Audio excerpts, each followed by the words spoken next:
جو پڑھ نہیں سکتا اور جو پڑھتا نہیں، دونوں یکساں طور پر جاہل رہتے ہیں۔ جہاز بندرگاہ میں محفوظ ہوتے ہیں، مگر جہاز بندرگاہ کے لیے بنائے نہیں جاتے۔ آج خدا کے نام پر ہر چیز کی طرف بلایا جا رہا ہے، سوائے اس چیز کے جس کی طرف خدا نے خود بلایا ہے۔ آپ کا دشمن وہ ہے جس سے آپ کو نقصان پہنچے، قطع نظر اس کے کہ وہ آپ کے خلاف ہے یا پھر آپ کے ساتھ ہے۔ اگر آپ مسائل سے نجات چاہتے ہیں تو انہیں حل کرنا شروع کر دیں۔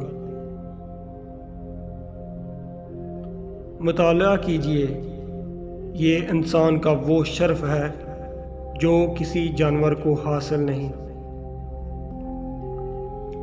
عورت سے ہم بستری سے پہلے مرد کو چاہیے کہ اللہ کی بارگاہ میں 2 نفل ادا کرے۔ اس سے مرد کے عمل کو طاقت ملتی ہے اور اولاد بھی نیک ہوتی ہے۔